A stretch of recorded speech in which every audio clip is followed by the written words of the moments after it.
இப்போ நாளைக்கு ஃபியூச்சரில் ஜப்பானோட அவங்களுக்கு வந்து ஒரு காம்ப்ரமைஸ் இல்லை, எங்கேயுமே காம்ப்ரமைஸ் நடக்கல அப்படின்னா எல்லாருமே அவங்களோட பாண்ட்ஸை விற்றாங்க அப்படின்னா யூஎஸ் எக்கனாமி பயங்கரமாக டவுன் ஆகிடும்.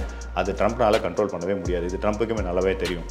அப்போது இந்த டேரிஃப்ன்றது என்ன அப்படின்னா, ஒரு மார்க்கெட்டை வந்து தனக்கு ஒரு கட்டுப்படுத்துகிற சூழ்நிலையை கொண்டு வந்து ஒரு மிரட்டுற கோல்டு வந்து பார்த்தீங்கன்னா திடீர்னு ஒரு வாரத்தில் $200 குறைஞ்சிச்சு கிராமுக்கு. திடீர்னு அடுத்த வாரம் பார்த்தீங்கன்னா $300 கிராமுக்கு கூடுது. அதே மாதிரி தான் ஈக்விட்டி ஷேர்ஸ் வந்து பார்த்தீங்கன்னா ஒரே நாளில் நல்ல ஹைக் இருக்குது. சடனாக வந்து பார்த்தீங்கன்னா ஒரு 2-3 நாளில் வந்து பார்த்தீங்கன்னா 30% சைனா வந்து ஸ்கிப் பண்ணணும், அவங்களோட எக்கனாமி இந்த அளவுக்கு பெருசாக போகிறது வந்து யூஎஸ்க்கு பிடிக்கல. அப்படின்னும் போது இதை ஆல்ட்ரேட்டாக ஒருத்தர் கொடுத்தா மட்டும்தான் அவங்களும் சர்வைவல் ஆக முடியும். ஏன்னா எல்லா மேனுஃபேக்சரிங் யூனிட்டையும் அவங்களால ஸ்டார்ட் பண்ண முடியாது. அப்போது நிறைய ப்ராடக்ட்ஸ் வந்து சின்ன சின்ன ப்ராடக்ட்ஸாக இருக்கட்டும், இல்லாட்டி எதெல்லாம் வந்து ஜப்பானால் பண்ண முடியாது, எதெல்லாம் யூகேனால பண்ண முடியாது, எதெல்லாம் வந்து சவுத் கொரியானால் பண்ண முடியாதுன்னா இது அவங்களுக்கு பண்ணக்கூடிய நாலேஜ் இல்லைன்னு நான் சொல்ல மாட்டேன். இது பண்ணால் அங்கே காஸ்ட் எஃபெக்டிவ் ஜாஸ்தியாக இருக்குமோ அது எல்லாமே இந்தியாவுக்கு வர. நம்மளோட கரன்சி வந்து யூஎஸ்டியோட லிங்க் ஆகிருக்கு. நம்ம கரன்சி வந்து க்ரூட் ஆயிலை பேஸ் பண்ணி இருக்குது. ஏன்னா பிகாஸ் யூஎஸ்டி குறைஞ்சிச்சோ கூடுச்சுன்னா க்ரூட் ஆயிலோட ப்ரைஸு குறைய. பிகாஸ் ஹையஸ்ட் இம்போர்ட் வந்து நம்ம க்ரூட் ஆயில் பண்ணுறோம்.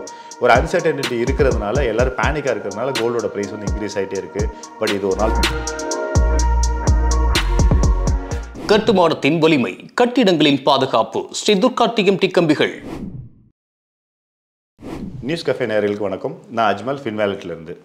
ட்ரம்ப் வந்து டேரிஃப் போடுறாரு, இதுமேல் அவ்வளோதான், எக்கனாமி வந்து படுத்துகிறோம், நெக்ஸ்ட்டு இன்வெஸ்ட்மெண்ட்ஸ்லாம் எதுவுமே எந்திரிக்காது, போட்ட இன்வெஸ்ட்மெண்ட்லாம் விட்ரால் பண்ணலாம், நெக்ஸ்ட் அவர் என்ன தகவல் சொல்ல போகிறாரு, அடுத்து எப்படி மூவ்மெண்ட் ஆக போகிறது அப்படின்றது நிறைய கன்ஃபியூஷன்ஸ் இருக்கும். நீங்கள் டிவி நியூஸை திறந்தாலும் சரி, அவர் எனி சேனல்ஸை திறந்தாலும் சரி, ட்ரம்ப் வந்து டெய்லி ஏதாவது ஒரு நியூஸ் சொல்லிக்கிட்டே இருக்காரு இல்லையா. இது என்ன நடக்குதுன்னா, ஒரு அன்சர்டனிட்டி வந்து எல்லா பக்கம் நடந்துட்டு தான் இருக்குது. அந்த அன்சர்டனிட்டியில் வந்து ப்ரிடிக்ட் பண்ணவே முடியல. கோல்டு வந்து பார்த்திங்கன்னா திடீர்னு ஒரு வாரத்தில் $200 குறைஞ்சிச்சு கிராமுக்கு. திடீர்னு அடுத்த வாரம் பார்த்திங்கன்னா $300 கிராமுக்கு கூடுது. அதே மாதிரி தான் ஈக்விட்டி ஷேர்ஸ் வந்து பார்த்திங்கன்னா ஒரே நாளில் நல்ல ஹைக் இருக்குது. சடனாக வந்து பார்த்திங்கன்னா ஒரு 2-3 நாளில் வந்து பார்த்திங்கன்னா 30% திருப்பி வந்து டவுனில் இருக்கிற சினாரியோ நம்ம பார்க்குறோம். ரைட், இதோட பேசிக்ஸை மட்டும் இந்த வீடியோவில் நான் உங்களுக்கு சொல்கிறேன். டேரிஃப்ன்றது வந்து ஷார்ட் டேர்மாக நீங்கள் பார்க்காம ஒரு லாங் டேர்மில் நீங்கள் பார்த்தீங்க அப்படின்னா என்ன நடக்கும் அப்படின்றது தான் இந்த வீடியோ மூலிமா நீங்கள் தெரிஞ்சிக்கக்கூடிய இன்ஃபர்மேஷன். ஒரே ஒரு சின்ன எக்ஸாம்பிளோட நான் இந்த டீட்டெயிலாக சொல்கிறேன். இந்த டேரிஃப் வந்து எந்த அளவுக்கு உலகத்தில் பாதிப்பு ஏற்படுத்தாது அப்படின்றதையும் நான் சொல்லிடுறேன்.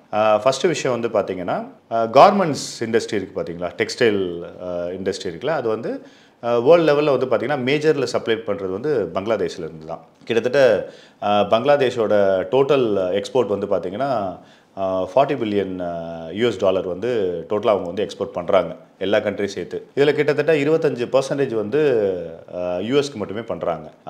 இதில் என்ன மெயின் பாயிண்ட் அப்படின்னா, ஏன் வந்து இதை சேம் கவர்மெண்ட் இண்டஸ்ட்ரியை வந்து யூஎஸ்னால் பண்ண முடியல, இல்லை ஏன் இதுக்கு முன்னாடியே பண்ணலை அப்படின்னா லேபர் காஸ்ட் தான். பிகாஸ் ஏன்னா இந்த இண்டஸ்ட்ரி வந்து கம்ப்ளீட்டாக லேபர் காஸ்ட்டை பேஸ் பண்ணி தான் ஒர்க் ஆகும். அதில் எவ்வளோ அளவுக்கு கம்மியாக அந்த நிறுவனம் ஸ்பெண்ட் பண்ணுதோ அந்த அளவுக்கு அந்த நிறுவனத்தோட ப்ராஃபிட் இன்க்ரீஸ் ஆகும். ஆப்வியஸ்லி பங்களாதேஷ் பொறுத்த வரைக்கும் லேபர் காஸ்ட்ன்றது ரொம்ப கம்மி. இப்போது இதே இண்டஸ்ட்ரியை வந்து இப்போ டேரிஃப்க்கு அப்புறம் வந்து அமெரிக்காவில் ஸ்டார்ட் பண்ணுறாங்கன்னு வைங்களேன். அதை ஸ்டார்ட் பண்ணுறாங்க அப்படின்னா அமெரிக்காவோட பெர் ஹவர் வேஜஸ் வந்து ஒரு அமெரிக்கன் சிட்டிசனுக்கு வந்து $7.6 வருது. இப்போது இதே 10 மில்லியன், அதாவது மொத்தம் 40 மில்லியன் ஏற்கனவே சொன்னேன், அதில் 10 மில்லியன் மட்டும் யூஎஸ்க்கு போது 25% மார்க்கெட் ஷேர் இருக்குது. இதே இது வந்து அமெரிக்காலேயே இந்த $10 மில்லியன் வந்து உற்பத்தி பண்ணுறதுக்கு உண்டான எல்லா செட்டப்பும் பண்ணுறாங்க அப்படின்னா அங்கே ஒரு லேபருக்கு பெர் ஹவருக்கு வந்து $7.6 கொடுக்கணும். இது மூலயமா நம்ம கால்குலேட் பண்ணி 10 பில்லியன் ரீச் பண்ணுறோம் அப்படின்னா அங்கே சம்பள தொகை மட்டுமே 40 பில்லியன் கொடுக்குற மாதிரி இருக்கும். அப்போது யாருமே வந்து இந்த முட்டாள்தனத்தை பண்ண மாட்டாங்க. ஏன்னா 10 பில்லியனை மிச்சம் பண்ணுறதுக்காண்டி 40 மில்லியனை அவங்க செலவு பண்ண மாட்டாங்க. அப்போ இதில் ஏதோ ஒரு ஹிடன் மெசேஜ் இருக்குது. இந்த மாதிரி வந்து ஒவ்வொரு இண்டஸ்ட்ரியுமே தனித்தனியாக எடுத்து பார்த்தோம் அப்படின்னா யூஎஸ்னால் நிறைய கண்ட்ரியை ஸ்கிப் பண்ணவே முடியாது. அப்போது இந்த இடத்துல கம்ப்ளீட்டாக இது என்ன டார்கெட் பண்ணி ட்ரம்ப் கொண்டு வராரு அப்படின்னா, ஒன்லி அவரோட எக்கனாமிக்கு டைரக்ட் காம்படிஷன் அப்படின்னா சைனா மட்டும்தான் இருக்குது. ஸோ சைனாவோட வளர்ச்சியை வந்து அவர் கம்மி பண்ணுறதுக்காண்டி மட்டும்தான் இந்த விஷயங்கள் நடந்துகிட்டே இருக்குது. இது வந்து கூடிய விரைவுனா அது 2 மாதமா 3 மாதமா 4 மாதமா எனக்கு சொல்ல தெரியாது. பட் வெரி சூன் வந்து உங்களுக்கு கிளியராக வந்து தெரிய ஆரம்பிச்சிடும். ஏன்னா பிகாஸ் காம்ப்ரமைசனுக்கு வர ஆரம்பிச்சிடுவாங்க. ஏன் இதை நான் உறுதியாக சொல்கிறேன் அப்படின்னா, இன்னொரு சைடில் வந்து பார்த்திங்கன்னா யூஎஸோட ஜிடிபின்றது வந்து அகெயின்ஸ்ட் டெட், அவங்க வாங்கின கடன், அதாவது ஜிடிபின்றது அவங்களோட வளர்ச்சி, அந்த வளர்ச்சிக்கு அகெயின்ஸ்டாக கடன் வாங்கியிருப்பாங்களா, அந்த கடன் வந்து கிட்டத்தட்ட 120% இருக்குது அந்த ஜிடிபி தாண்டியும். இப்போது இந்த டேரிஃப் மூலமா இப்படி கண்டினியூவாக கொண்டு போய்கிட்டே இருந்தாங்கன்னா யூஎஸ்லேயே வந்து பார்த்திங்கன்னா விலைவாசி ஏறிக்கிட்டே இருக்கும். தென் வந்து கடன் வாங்குற சூழ்நிலைகள் இன்னும் கூட தான் செய்யும். அப்படி கூடிட்டே இருந்துச்சுன்னா அவங்களோட டெட்டோட எண்ணிக்கை கூட தான் செய்யும். தென் வந்து யூஎஸில் வந்து ஒரு பாண்ட் இன்வெஸ்ட்மெண்ட் சொல்லுவாங்க. எப்படி வந்து நம்ம கவர்மெண்ட் வந்து சாவரின் பாண்ட் சொல்கிறாங்க பார்த்தீங்களா, அந்த மாதிரி வந்து யூஎஸ்லேயும் பாண்ட் வாங்க தான் செய்வாங்க. எல்லா கண்ட்ரிலையும் அந்த மாதிரி பாண்ட்ஸ் இருக்குது. கிட்டத்தட்ட வந்து அவங்களோட டோட்டல் பாண்ட்ஸில் ஏறத்தாழ ஒரு 70% வந்து ஃபாரினில் இருக்கக்கூடிய கண்ட்ரிஸ் தான் நிறைய இன்வெஸ்ட் பண்ணியிருக்காங்க யூஎஸோட பாண்ட்ஸில். அதில் பர்டிகுலராக 14% வந்து ஜப்பானோட இன்வெஸ்ட்மெண்ட் மட்டும் யூஎஸோட பாண்ட்ஸில் இருக்குது. இப்போ ரீசெண்ட் டேஸாக நீங்கள் பாருங்கள், இந்த வீடியோ நீங்கள் பார்க்குற நாளில் வந்து நீங்கள் பார்க்கலாம் டாலர்ஸோட அப்ரிசியேஷன் எப்படி இருக்குன்னு பார்த்தீங்கன்னா டாலர் ஆக்சுவலாக டிப்ரிஷியேட் ஆகிருக்கும்.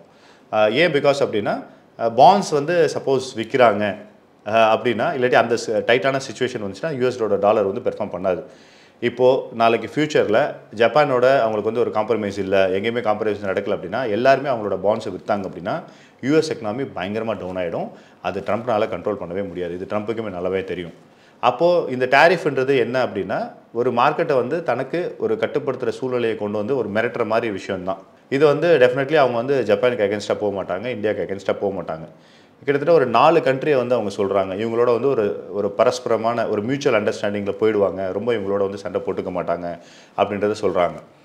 எந்தெந்த கண்ட்ரி அப்படின்னா இந்தியா சொல்கிறாங்க, அதே மாதிரி ஜப்பான் சொல்கிறாங்க, அதே மாதிரி யுனைடெட் கிங்டம், அதே மாதிரி சவுத் கொரியா. இந்த 4மே இவங்களால ஸ்கிப் பண்ணவே முடியாது, யூஎஸ்னால ஸ்கிப் பண்ண முடியாது. பர்டிகுலராக இந்தியா பற்றி பேசணும் அப்படின்னா இந்தியாவில் வந்து அவங்க மேஜராக வந்து அவைல் பண்ணுறது சர்வீஸ் இண்டஸ்ட்ரியோட சர்வீசஸ் தான். ஏன்னா பிகாஸ் நம்மள்ட்ட மேனுஃபேக்சரிங்கிறது இருந்தாலும் அதை தாண்டி நம்ம அதிகமாக கொடுக்குறது எக்ஸ்போர்ட் வந்து பார்த்திங்கன்னா சர்வீஸ் தான். ஏன் வந்து யூஎஸ் வந்து அவங்களே பண்ணாமல் நம்மள்ட்ட ஏன் கொடுக்கணும் அப்படின்றதுக்கு ஒரு கேள்வி இருக்குல்ல. நாளைக்கு ஃப்யூச்சரில் இப்போ 26% நம்ம மேலே டேரிஃப் இருக்குது. ஃப்யூச்சரில் வந்து பார்த்திங்கன்னா நம்மளே வந்து அங்கே பண்ண முடியாத சூழ்நிலை இருக்குது, இல்லாட்டி அவங்களே நான் பண்ணிக்கிறேன், நான் என் நாட்டில் இருக்கிறவங்க எல்லாத்துக்கும் நான் வேலை வாய்ப்பு கொடுக்கணும் அப்படின்னு ஸ்டார்ட் பண்ணாலுமே நான் ஏற்கனவே சொன்ன கண்டிஷன் தான். 7.6% வரைக்கும் லேபர் காஸ்ட் அங்கே இம்ப்ளிமெண்ட் ஆகும் எங்கே ஒரு மேனுஃபேக்சரிங் யூனிட்டில். இதே ஒரு ஸ்கில்டு லேபர்னு போகும்போது அதோட காஸ்ட் இன்க்ரீஸ் ஆகிறதுக்கு வாய்ப்பு இருக்குது. தென் உலகத்திலே வந்து பார்த்திங்கன்னா இன்டர்நெட்டோட காஸ்ட்ன்றது இந்தியாவில் மட்டும்தான் இருக்கிறதுலே ரொம்ப ரொம்ப ரொம்ப ரொம்ப கம்மி. அதனால தான் எல்லா சர்வீஸ் இண்டஸ்ட்ரியும் இந்தியாவுக்கு வர மேஜர் ரீசனு. இப்போது இதே இன்டர்நெட் காஸ்ட் வந்து கிட்டத்தட்ட 4 மடங்கு வந்து ஜாஸ்தி இருக்குது எங்கன்னா யூஎஸில். இப்போது இதே கம்பெனியை வந்து அங்கே ஸ்டார்ட் பண்ணுறாங்க அப்படின்னா அவங்களோட ஓவர் ஹெட் காஸ்ட்டு கிட்டத்தட்ட 4 மடங்கு மேலே இருக்கும். அதே மாதிரி லேபர் காஸ்ட்டும் கூடும். டெஃபினெட்லி அந்த கம்பெனி வந்து ப்ராஃபிட்டபுளாக ரன் பண்ண முடியாது. ஸோ தேட் அதனால தான் நம்மளை அவுட் சோர்ஸ் பண்ணுறாங்க. இந்த விஷயங்களில் வந்து சர்வீஸ் இண்டஸ்ட்ரியை யூஎஸ்னால் இந்தியாவை அவாய்ட் பண்ணவே முடியாது. அதனால் இந்த பாயிண்ட்லையுமே ரூல்ட் அவுட். யாரெல்லாம் வந்து சர்வீஸ் இண்டஸ்ட்ரியில் இருக்கீங்களோ ஸ்டில் நம்ம வந்து ஒரு கரெக்டான பொசிஷன் தான் இருக்கும். நான் அந்த டேரிஃப் காண்டி மட்டும் தான் சொல்கிறேன். அந்த இண்டஸ்ட்ரியோட ஆட்டோமேஷனோ எவால்வேஷனை பற்றி நான் இங்கே பேசலை, ரைட்? ஸோ அப்படின்னும் போது ஃபியூச்சரிஸ்டிக்காக நம்ம பார்க்குறோம் அப்படின்னா சர்வீஸ் இண்டஸ்ட்ரி நல்லா இருக்க போது. கண்ட்ரியை வந்து பார்த்திங்கன்னா மேனுஃபேக்சரிங் கான்சன்ட்ரேட் பண்ணுறாங்க. ஒய் பிகாஸ் அப்படின்னா சைனா வந்து ஸ்கிப் பண்ணணும், அவங்களோட எக்கனாமி இந்த அளவுக்கு பெருசாக போகிறது வந்து யூஎஸ்க்கு பிடிக்கல. அப்படின்னும் போது இதை ஆல்ரெடாக ஒருத்தர் கொடுத்தா மட்டும்தான் அவங்களும் சர்வைவல் ஆக முடியும். ஏன்னா எல்லா மேனுஃபேக்சரிங் யூனிட்டையும் அவங்களால ஸ்டார்ட் பண்ண முடியாது. அப்போது நிறைய ப்ராடக்ட்ஸ் வந்து சின்ன சின்ன ப்ராடக்ட்ஸாக இருக்கட்டும், இல்லாட்டி எதெல்லாம் வந்து ஜப்பானால் பண்ண முடியாது, எதெல்லாம் யூகேனால் பண்ண முடியாது, எதெல்லாம் வந்து சவுத் கொரியானால் பண்ண முடியாதுன்னா இது அவங்களுக்கு பண்ணக்கூடிய நாலேஜ் இல்லைன்னு நான் சொல்ல மாட்டேன். இது பண்ணால் அங்கே காஸ்ட் எஃபெக்டிவ் ஜாஸ்தியாக இருக்குமோ அது எல்லாமே இந்தியாவுக்கு வர வாய்ப்பு இருக்குது. ஒய் பிகாஸ் நம்மள்ட்ட பாப்புலேஷன் ஜாஸ்தி இருக்குது, அதுவும் யங்கர் பாப்புலேஷன் நம்மள்ட்ட ஜாஸ்தி இருக்குது. Still the labour cost is cheaper then China. ஒரே ஒரு விஷயம் என்ன அப்படின்னா சைனாவுக்கு நம்மளுக்கு டிஃப்ரெண்ட் இருக்கிறது, நம்மள்ட்ட கொஞ்சம் ஸ்கில்டு லேபர் இல்லை, எல்லாமே கொஞ்சம் அன்ஸ்கில்டாக இருக்கும். அந்த ஸ்கில் டெவலப்மெண்ட் ப்ரோக்ராம் பண்ணிட்டு தான் இருக்காங்க. கூடிய சீக்கிரத்தில் அது நடந்துடும். ஸோ தட் ஃபைனல் கோட் என்ன அப்படின்னா ட்ரம்ப்போட டேரிஃப்னால் வந்து பார்த்திங்கன்னா இந்தியா சஃபர் ஆக போகிறது கிடையாது. மேபி இப்போ இருக்கிற ஷார்ட் டேர்மில் வாலட்டைல் இருக்க தான் செய்யும். ஏன்னா நம்ம வந்து நம்மளோட கரன்சி வந்து யூஎஸ்டியோட லிங்க் ஆகிருக்கு. நம்ம கரன்சி வந்து க்ரூட் ஆயிலை பேஸ் பண்ணி இருக்குது. ஏன்னா பிகாஸ் யூஎஸ்டி குறைஞ்சிச்சோ கூடிச்சுன்னா க்ரூட் ஆயிலோட ப்ரைஸு குறையும். பிகாஸ் ஹையஸ்ட் இம்போர்ட் வந்து நம்ம க்ரூட் ஆயில் பண்ணுறோம். ஒரு அன்சர்டனிட்டி இருக்கிறதுனால எல்லோரும் பேனிக்காக இருக்கிறதுனால கோல்டோட ப்ரைஸ் வந்து இன்க்ரீஸ் ஆகிட்டே இருக்குது. பட் இது ஒரு நாள் செட்டில்டவுன் ஆகிடும். அதனால் வந்து நீங்கள் இன்வெஸ்ட்மெண்ட்ஸ் பண்ணியிருக்கீங்கன்னா இப்போ நீங்கள் பண்ண வேண்டியது பேசாமல் இருக்கலாம், ஹோல்ட் பண்ணியிருக்கலாம். இல்லாட்டி உங்களுக்கு இதை பற்றி நல்ல நாலேஜ் இருக்குது, இதை பற்றி நல்லா நீங்கள் இன்னும் டீப்பாக உங்களால் தெரிஞ்சிக்க முடியும் அப்படின்னா நீங்கள் நல்லா அண்டர்ஸ்டாண்ட் பண்ணி உங்கள் ரிஸ்க் ப்ரொஃபைலுக்கு தகுந்த மாதிரி கரெக்டான இன்வெஸ்ட்மெண்ட் அசெட் கிளாஸை சூஸ் பண்ணி மேற்கொண்டு நீங்கள் இன்வெஸ்ட் பண்ணலாம். பிகாஸ் கிட்டத்தட்ட 15 வருஷத்துக்கு முன்னாடி இருந்த மார்க்கெட்டோட பொசிஷன் தான் இப்போ நீடிச்சிட்டு இருக்குது. விச் மீன்ஸ் 30% 40% டிஸ்கவுண்ட்டில் மார்க்கெட் இருக்குது. நீங்கள் இதை கரெக்டாக யூஸ் பண்ணுங்கள், ப்ராப்பராக உங்களோட ரிஸ்க் ப்ரொஃபைல் பண்ணிவிட்டு. ஸோ இதே மாதிரி ஒரு யூஸ்ஃபுல்லான தகவலோட நெக்ஸ்ட் வீடியோட உங்களை மீட் பண்ணுறேன். தேங்க்யூ. இந்த வீடியோ உங்களுக்கு பிடிச்சிருந்தா லைக் பண்ணுங்க, ஷேர் பண்ணுங்க, கமெண்ட் பண்ணுங்க. மறக்காம பெல் பட்டனை கிளிக் பண்ணிட்டு சப்ஸ்கிரைப் பண்ணிடுங்க.